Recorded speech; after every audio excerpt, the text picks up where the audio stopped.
Hello, everyone, and welcome to our first week in review for the Cyberpunk Kickstarter campaign. We are slightly late. I'm very sorry. We had technical issues, which is fitting for the theme of the campaign. My name is Elena. I'm joined here today by designers Francesco Ruger Fred, I hope I'm saying this right, and Alexius Schneeberger, and producer Kenneth Ten. How are all of you? Doing well. All okay. See you guys. Yeah. So, some of you, we have had a different cast for every live stream in the Cyberpunk campaign so far. And some of you might have not met everyone. So, first off, I would like everyone to introduce themselves briefly, starting with Ruger here. I'm one of the co-designer of Cyberpunk 2077 Gangs of Night City. Hello. Hello. Now, Alexio. Okay. I'm the other co-designer of Cyberpunk 2077, and I work on Simon. And how many designers are involved in this game? four. There is Andrea Chiarvesio, and there is Eric Lang. Okay. Finally, Kenneth, can you introduce yourself? Hey everybody, Kenneth here. I'm the lead producer for the game, Cyberpunk 2077 and Gangs of Night City. I am a fan of the video game, and I am an even bigger fan of our board game. True. How long have you guys been working on this and it finally launched? Well, finally can share it with the world. To be honest, a lot. 2-3 years from the initial brainstorming, playstorming, and playtest and iteration.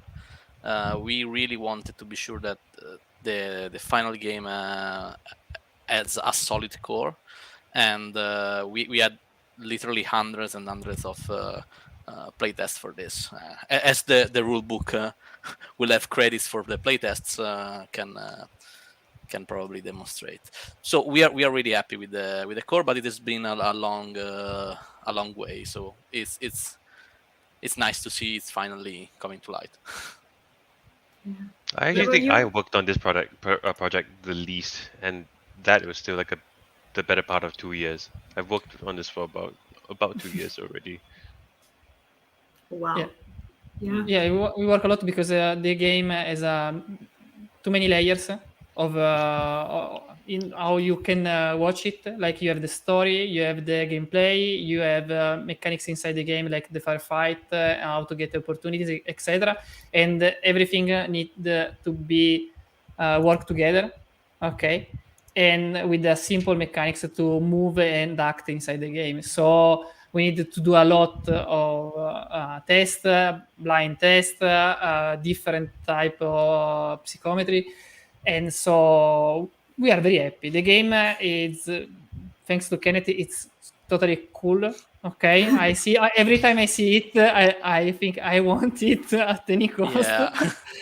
And I don't buy so many games, so it's a suffering that you can understand because I love the Cyberpunk team and you did a great job.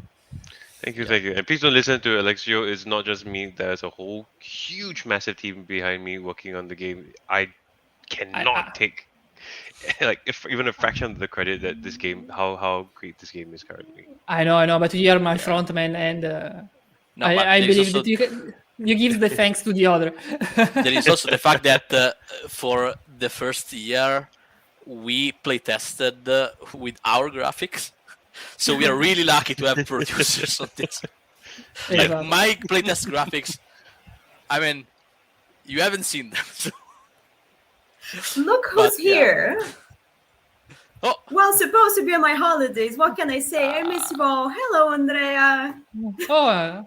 You leave right now and go back to your holidays. Yeah, go enjoy some rest. Go back to your No, we are glad you are here. No, of course we are, but it's your vacation. You shouldn't be thinking about work. Yeah. What's better vacation is to watch us and be happy for our work. No better vacation. I mean, yeah, guilty. Vacation is just the time you take when you want to work in peace without everyone. But to start talking about the game, I see something here. Just finished watching the Dice Tower play, though. gameplay looks really fun. We just did too. We were there, all of us, I think, watching it. And I would like to start off by you guys commenting on what you saw. I think this is the first time people got to see what is personally my favorite aspect of the game, which is a branching storyline that is very a unique experience each time you play, because there are several different paths you can take. So how was that? I mean, this is, of course, the second gameplay. The first one, the one with Kakalop, was basically focused more on the tutorial that we have in the game, so more on the core. While here was the first time that basically the story components was shown in a transparent way, basically. We suggest, of course, to play the tutorial first, because the game, as Alexio mentioned before, is an ecosystem of mechanics that is complex, and they interact in quite non-linear way, let's say. So the story is another layer on top, but we have seen an interesting playthrough. With the Dice Tower, they played a 3-player game, and they used the cost of success. It is a story that it basically, as we mentioned also in the design diary, most of the stories, we try to focus them on different mega corporations. And as people that play the video game know, the different corporation has a really different vibes. Like Militech is not like Arasaka, it's not like Kantao, and so on. So Arasaka is the one more, let's say, more subtle, the one with more secrets, with the stuff that is revealed during the play. So we designed the story considering the psychometry of player that really wanted to be surprised. And many of the branches introduce significant mechanical changes that are not that easy to foresee. Again, there will be spoilers, like the live add the spoiler tag, so if you want to be fully spoiled, go see the playthrough for at least one of the branches. So we will not enter spoiler territory here, but let's say they change ending conditions. They allow you to do stuff that you are not normally allowed to do with the game rules, and on some of them also prevent you to do stuff that you can normally do. So you really need to adapt to what the meta corporation decide. And in general, corporations are so big that what they do, they affect everybody, trickling down. So maybe Arasaka is doing stuff not because of the gangs, not because of you specifically, but their decision basically roll down like a snowball and are going to eat you in a way or another. So you need to be prepared to adapt to the situation. And that's, I think, it's we are really happy with that part of the game. If I can add something, is each story has different branch, and at least you can play 3 times each story to see each type of ending. So there are 4 stories inside the core box, and you have to play 12 times to see everything, at least. But At least. The other players cannot be happy that you go on one side and can try to trigger another branch. So you have a lot of play time. You can replayability of inside the core box alone. Yeah. We have 4 stories that again are very different, and all of them are replayable because the branches change a lot. And another thing that maybe was not that clear, and just looking for the playthrough, of course, you see one path, but they are not quests or missions for the players, so they go on independently of what you do, but you can affect them.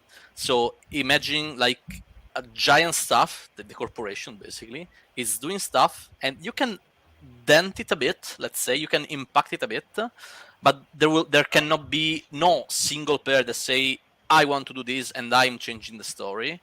It's not that simple. So it's basically, even if it's of course a player versus player environment, will be a collective effort to navigate together to the stories. And we have seen discussion in of course in the playtest of people that even though they are competitive, they want to of course win against each other.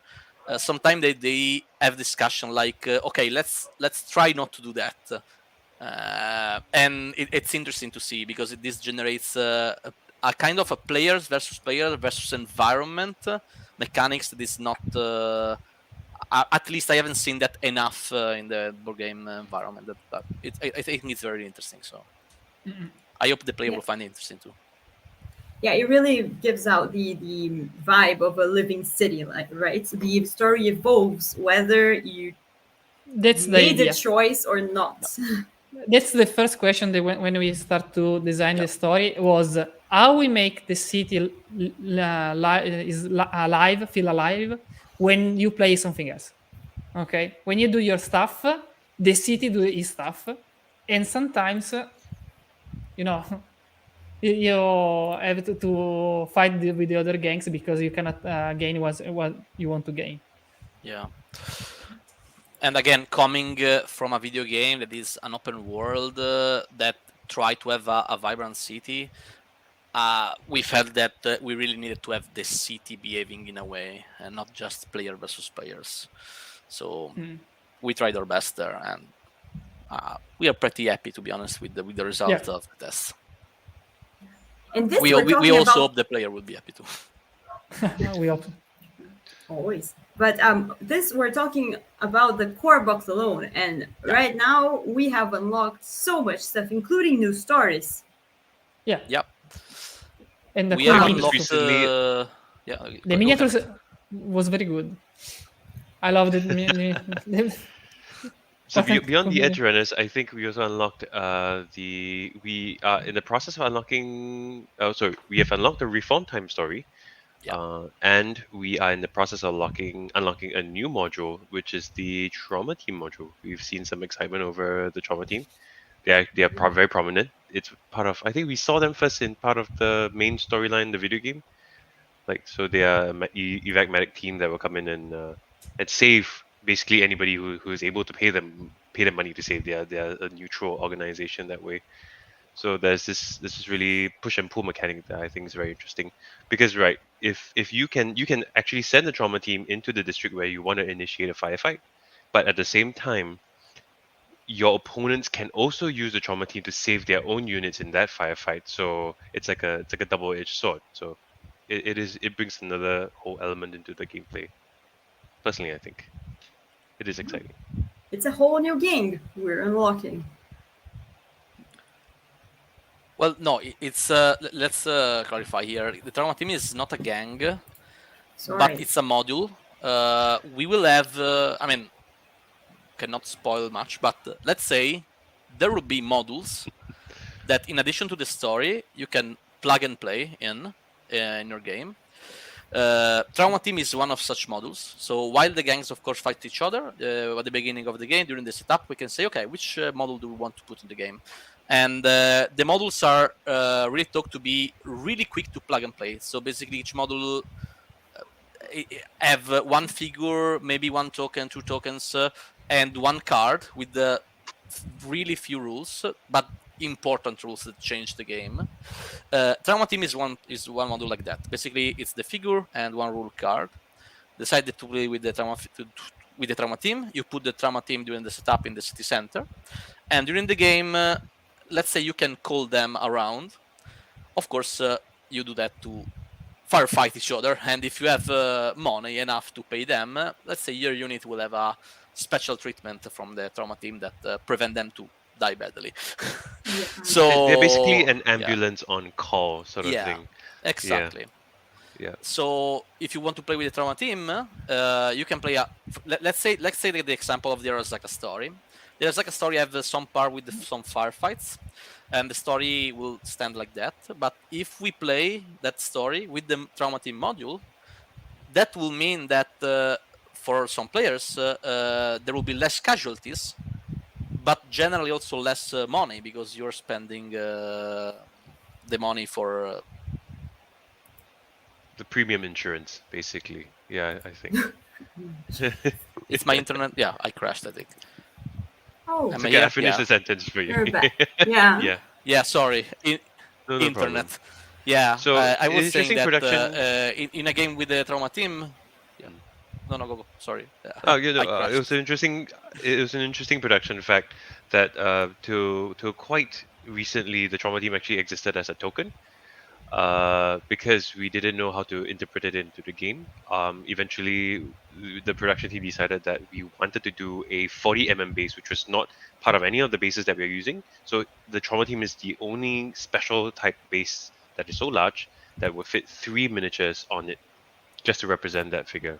And we just wanted to push that because they're just really cool. I like their backstory. Beautiful. Yeah. If you Totally guys can see it in the Kickstarter, it is very cool. I like them. I think Yeah. that might be my favorite model in the game. The Rama that the two are defending, the one that tried to save you is perfect. Yeah. Perfect. And so there was a lot of research that went into the roles as well, because you had like there was a pilot, and then you had 2 standby fighters, and then one med guy standby. Like the teams are so structured. And the lore of the game is so well thought out. Like they know the soldiers that come in that are put into the different places, and like they have different tiers for the insurance that you can purchase. It's crazy. If anybody has time to look through the wiki for Trauma Team, they are very cool. Anyway, sorry, I'm gushing. You can tell that I'm a fan. Another very different and interesting stretch goal that we had right off the bat was, and that I would like you guys to speak a little bit more, because this is a question I've been seeing a lot in the comments, and so I think it's good for you to address it, is solo mode. Yes. So how does that work? That is very unusual in area control games, and how does it work? So before we begin, let's just set the stage. We want to call this single player mode, like the video game, because we have a solo type unit in the game. So we can't call it solo mode because it makes it a little weird. You are right. Single player mode. We'll call it single player mode. Please. Okay, I can talk about this. First of all, I am a huge solo player. Like single player. No, solo games. Solo player. Yeah, solo single solo player alone mode board games. I have many of them. I like them, and it's not secret that I try to push the internal single player mode for this. It was, of course, a challenge because, as mentioned, it is an area control game, and at the same time, I personally really don't like when the single player mode is an entirely different game. So the challenge was to have a single player game that feel as close as possible mechanically to the multiplayer without you basically managing multiple gangs. So the idea was that sparked the brainstorming, of course, was what if, since the board game is already set slightly before the video game, what if the main opponent in the single player mode is the main character of the video game? As we know, in the video game, you as basically V, the edge runner, go into hideouts, destroy every gang, literally kill dozens of units alone. So you really are a threat for the gangs. So basically the brainstorming was like, we have this enormous threat to the gangs in the video game. Why not having them in the board game? So setup of the single player mode is your gang against another gang managed by an analogical AI, and then there is V or Johnny, depending on the profile you decide for the single player, and they are a monster. They can annihilate entire districts of gangs, your and also the opponent. And your goal is to reach 25 street cred before they or the other gang reach 25. You play your regular turn like in the multiplayer, so you either take an activate turn, you take into action, or you take a reclaim turn. And basically, you don't have another player turn after. What happens is that after your activate turn, the Johnny/V will activate and behave. So I'm not going into the detail right now, but it will basically behave depending on some stuff that's happening on the table. And at the end of your reclaim turn, the other gang will activate, basically spreading around, try to fight you, and so on. And this has huge replayability, mainly for, of course, depending on the V/Johnny profile you choose, they will have different way of scoring street cred. But also, depending on the gang that you choose as an opponent, they also have a gang profile that will change their behavior. So, for example, let's say I want to play solo against the Voodoo Boys. Well, be prepared to have some opponent netrunners around. And Voodoo Boys netrunner are really dangerous. Or you want to play against Maelstrom, well, be prepared for violence. They will attack you, they will fight you, and they will destroy you. So we're really happy about how it ended up. We think it really smooth. From playtests, we noticed that it's also a bit shorter than the multiplayer. You can finish an entire game, the single player, in 40-60 minutes. So I would say I'm personally really happy and proud of how it ended up. I think we also need to mention for single player mode there are specific components that we added to the game to streamline the whole process. Particularly, it was the randomized district cards, that one, and the gang behavior cards, because when you choose a gang, we want them to be as complex as a human opponent. So they have different priorities, they have different abilities, and then using the randomized district cards, we allow them to move in the city sort of organically the same way a player would. In fact, I think was it you, Ruja, where you showed me the single player mode?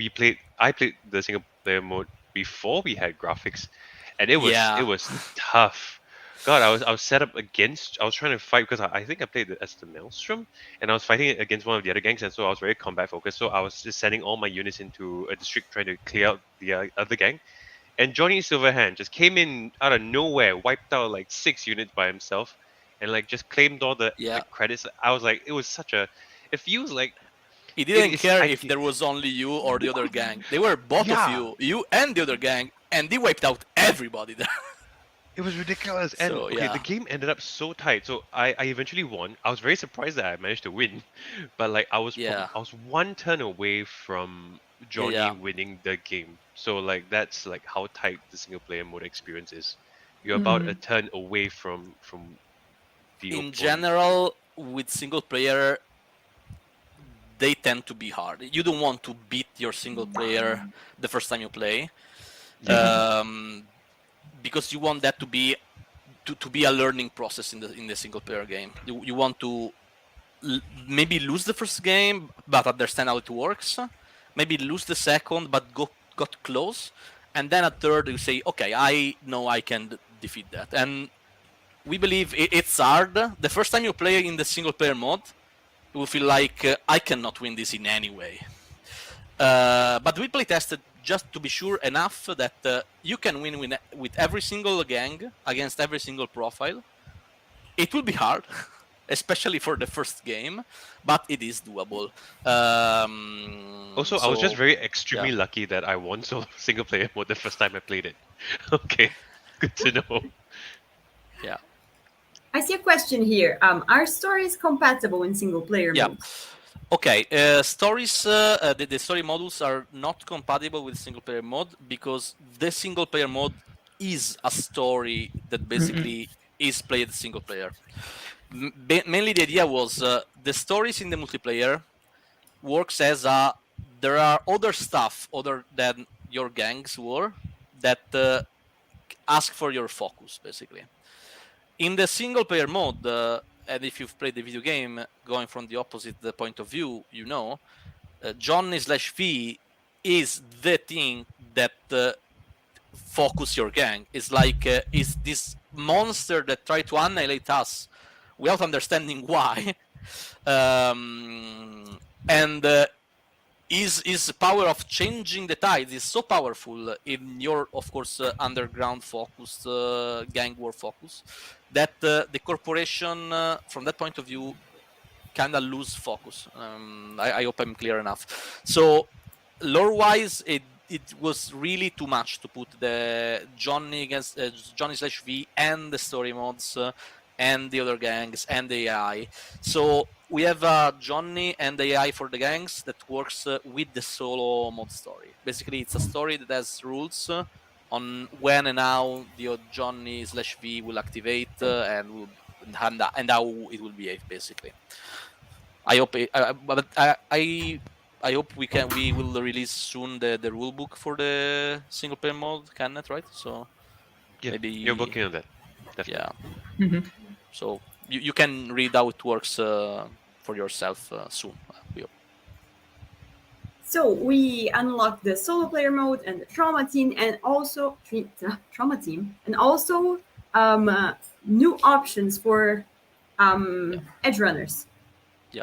Oh, of course, you can use the trauma team modules with the single player mode. You can use the new edge runner with the single player mode.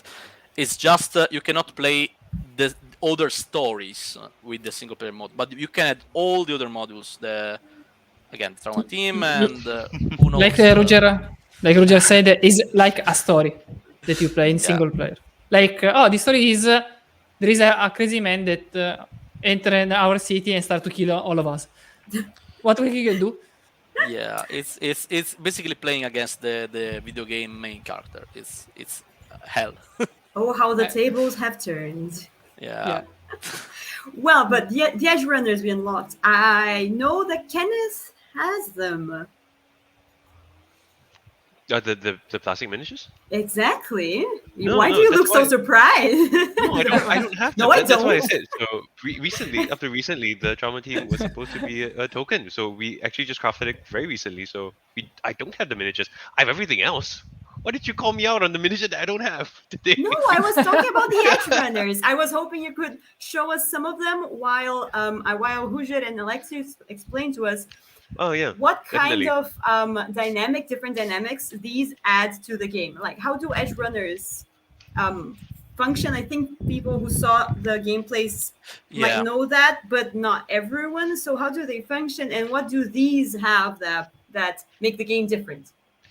So do you want to start with V first? I think we unlocked V at the very start of the campaign. Yeah. I think Yeah. there were some people who were asking for V before the campaign. Let me see if I can do this right. Now, remember when we started late because we had technical issues? These are the technical issues. For those of you Yeah. who are used to Kenneth's amazing setup, it was It's manual now. misbehaving today. Yeah. Yeah. Yep. If you've seen the Dice Tower playthrough, actually some edge I cannot runners see were it. hired and Sorry. put in play, and you may have noticed that they basically have all of them are unique and have game-breaking abilities. In this specific case, I mean, I can already spoil the V's ability. It's not a spoiler. It's not a story. This V's ability change in addition to when you upgrade your cards. Normally, you want to upgrade your cards just to be more prepared for firefights in defense or in offense. If you, for example, have an aggressive gang, this visibility basically allow you to gain street cred every time you upgrade your cards. So you have another incentives to basically be more prepared, and of course, people will want to kill your edge runner as soon as possible to prevent doing that.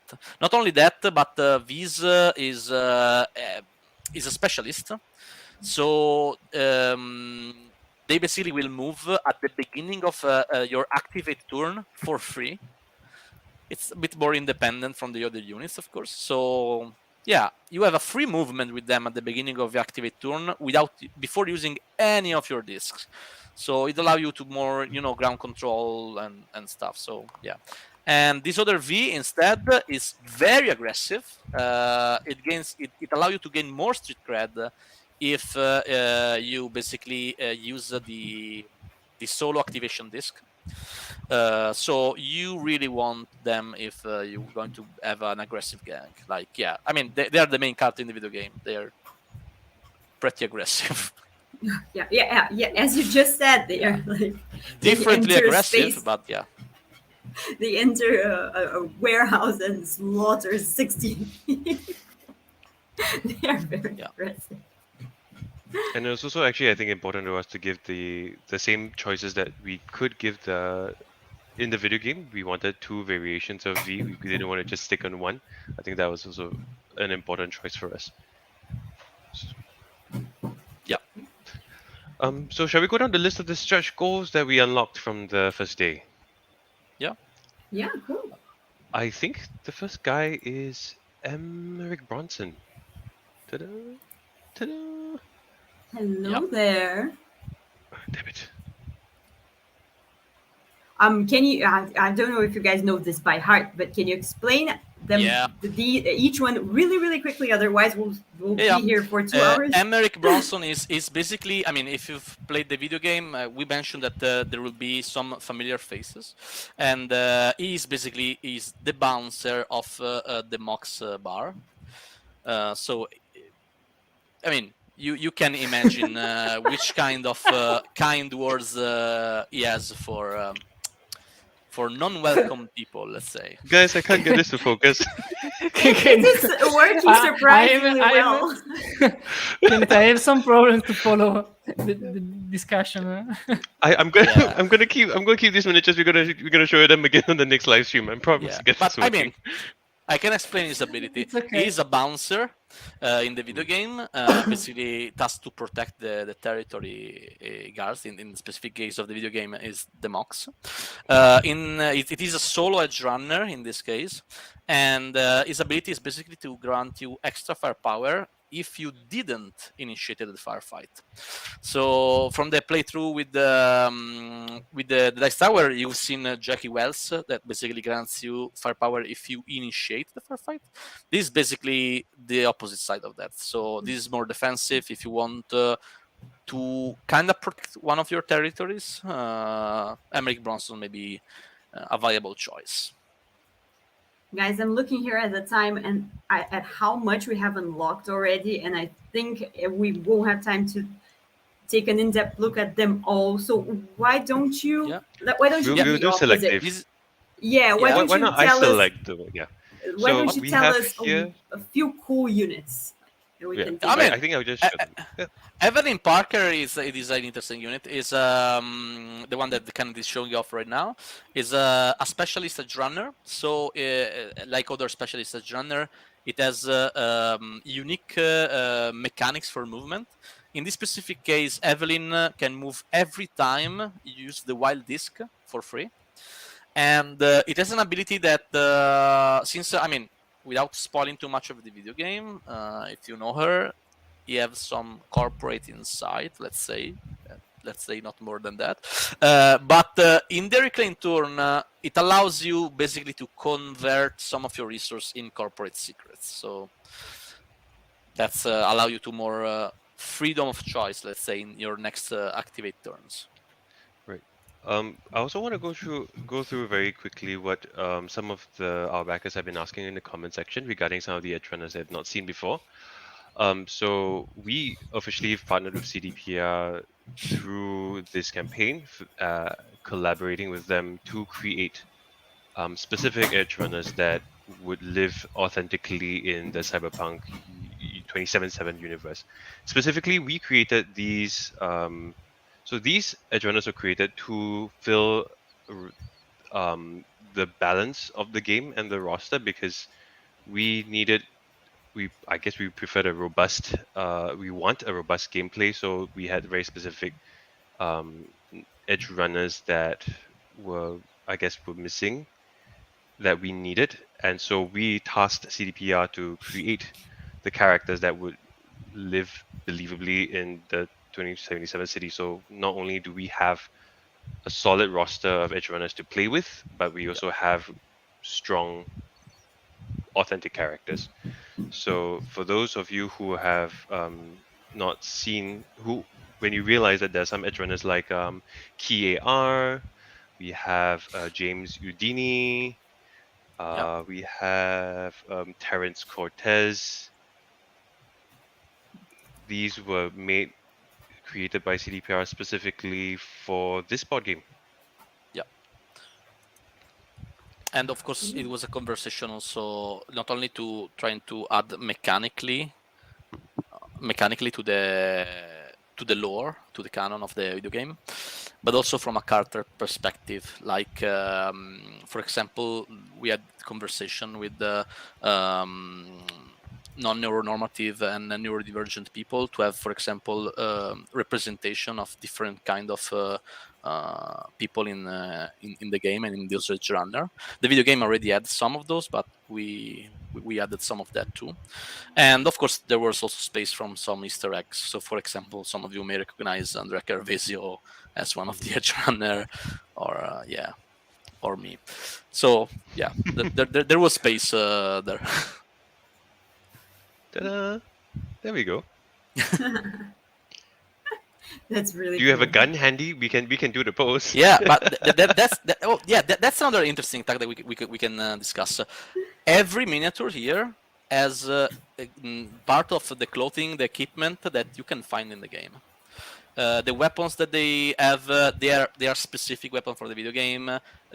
All the clothes are clothes that you can find in the video game and wear them. And specifically, there's an anecdote there. The gun that my Easter egg has is the gun that I used in the video game for basically the second half of the game. I found this really overpowered gun that I loved, so why not? So yeah.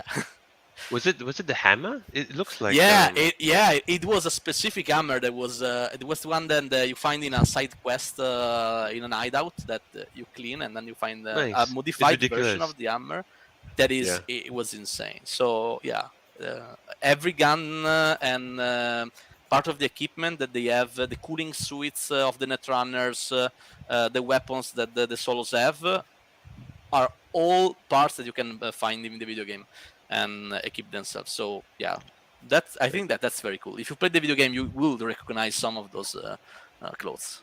Definitely. So some of the more popular unlocks that we've had was Lizzie Wizzy.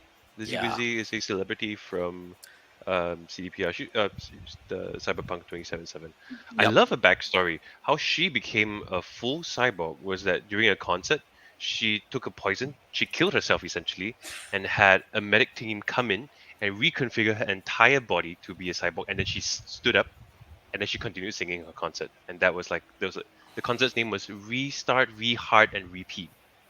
Like that was a political statement. It was very cool. Like these some of these characters' backstories are quite solid. Yeah, and of course she's a specialist and reflect this kind of superstar singer. So she actually will allow you to gain street cred if there are opponents units in her district. So you basically gain street cred by her fans in the territory. So yeah, essentially. Yeah, I was quite surprised. She had quite an OP power for a person who doesn't go into combat. This one is Milt Nauman, Johnny Silverhand's personal Ripperdoc. He is holding either an eye or a cybernetic heart in his hands. That was pretty cool. Really cool. Yeah, we've got a few more. How much time do we have? Wow, not much. We're almost at an hour, and we haven't yet spoiled anything. I mean, that why? Some restraint. Exactly. Why are people even here? I think it's time we give them what they want, right? I'm sure you joined hoping to find some news on what to expect for the campaign, and well, I guess it's time we dive right into that. Let's go.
So I was just seeing a few questions in the comments that were definitely answered now. But what are we seeing here? What's in this box? Kenneth, let's start with Kenneth. Oh, sure. This is the Families and Outcasts expansion. We called it the Families and Outcasts expansion because they feature primarily the two gangs that we are introducing now, which are the Aldecados, they are the family, and Raves, which are the outcasts. Along with the gangs, we are also releasing the Badlands district, which adds a seventh district to Night City. In a very interesting way, if I may, let's take a closer look here. Yep. So how does this work?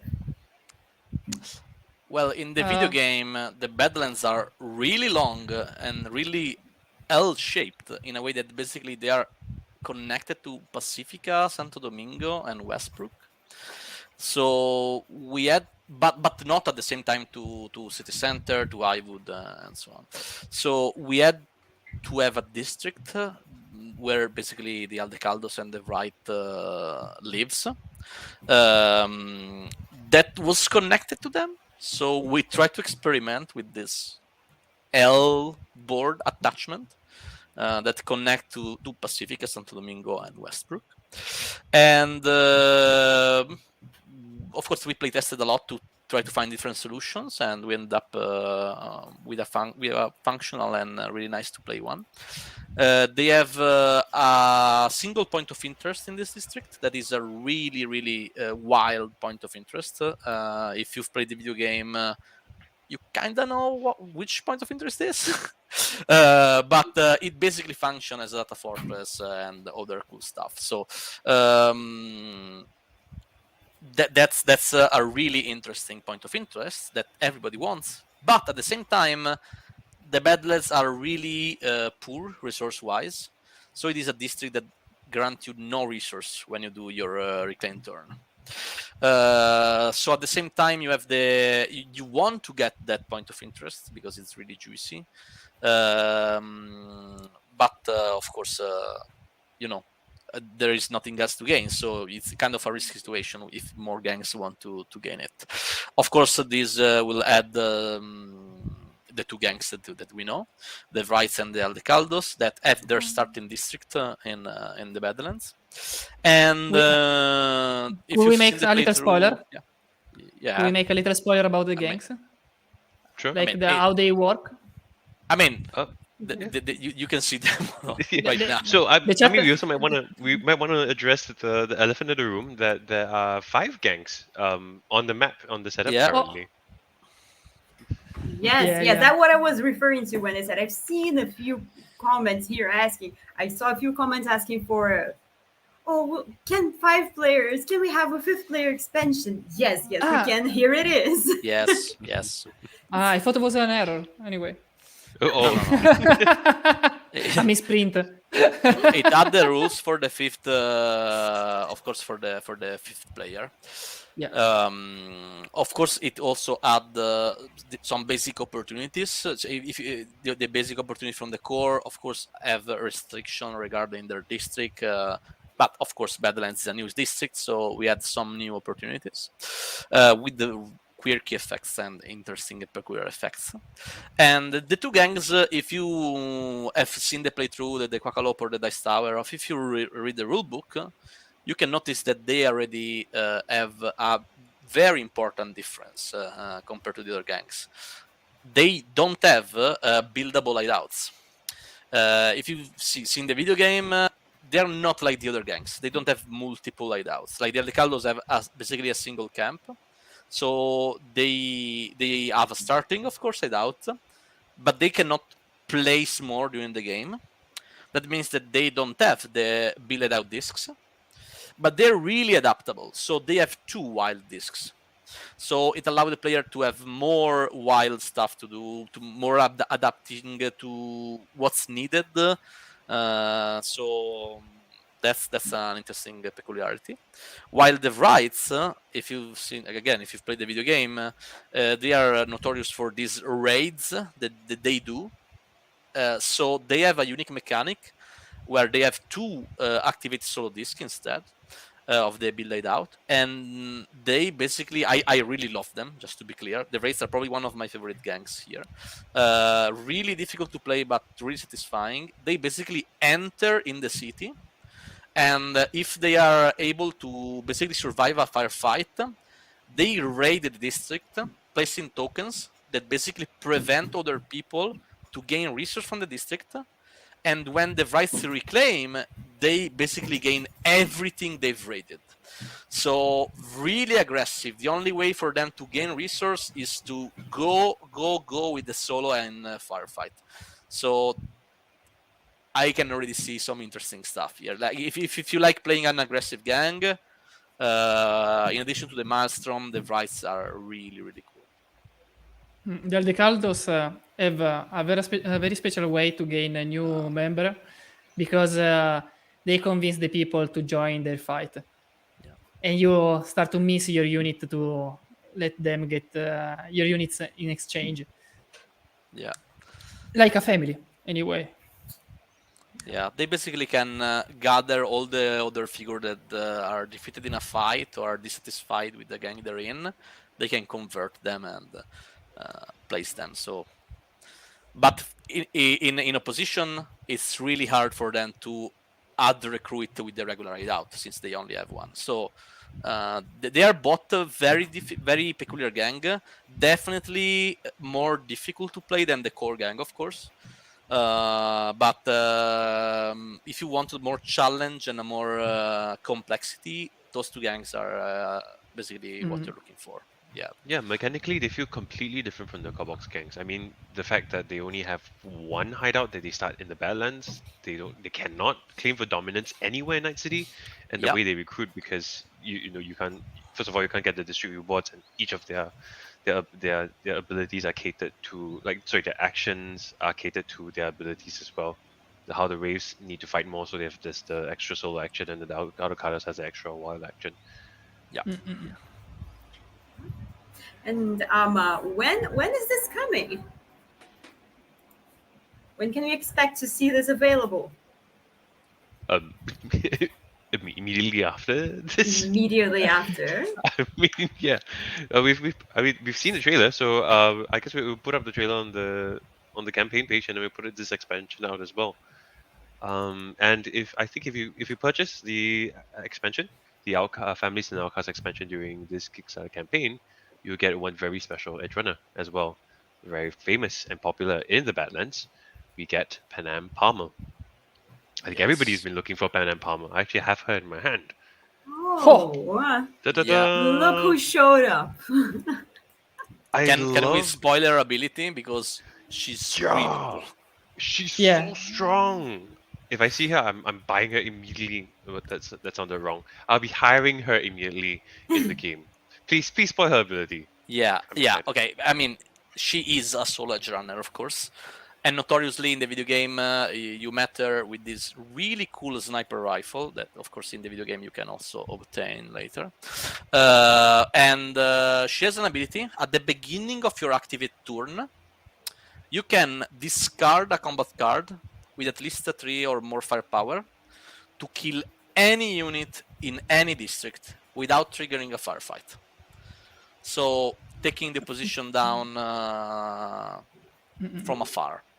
And of course she has a cost. So in every playtest we have them. She was really, really, really fighted for, let's say, in the edge runner market. So we are really happy with her.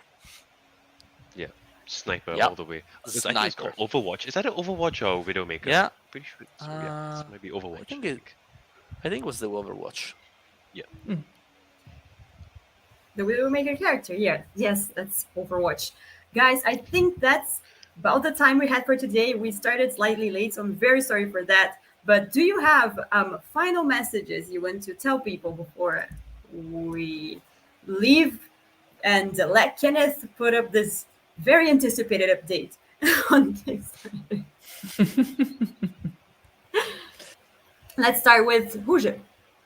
Well, I mean, there is a lot of more stuff that we would really love to discuss about the game. As was mentioned at the beginning of this live, we've spent the past 2-3 years working on it, and we are really proud of the final game. We really believe it has a unique core gameplay. We try our best to communicate this with design diaries and updates, and I mean, let's hope that players will like it, and I can't wait for more stuff to be revealed because there is some really exciting stuff that is yet to be revealed, so I cannot speak about it. But there is some really cool stuff. Well, with that, very how do I put this? With that very mysterious last sentence, let's move to Alexio. I'm going clockwise from this. Like I said, the last stream, the game has many depth of many layer of depth that you can go to play the game. If you see the stream, like the one of Quackalope or the other one of the Dice Tower, I like it something in Dice Tower video that it's so right for this game.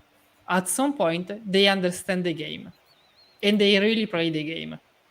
It's something that happens when you play the story, when you are eager to play your turn because you know you are late. Okay, but in the same time, you feel the others are trying to catch you. Okay, and your moves is more like a bet versus the other player. Okay, and you go on like the last half an hour of the gameplay, and you totally see it inside the game. Cool. Finally, Kenneth. Oh, I just like to say I'm so sorry that my setup broke down. I will get it fixed, and everybody will see these amazing miniatures in the next one. Because I mean, people are going like, "Oh, your renders are nice, but like, show us the miniatures." And like, I want to show you my miniatures, but I can't because my cam sucks.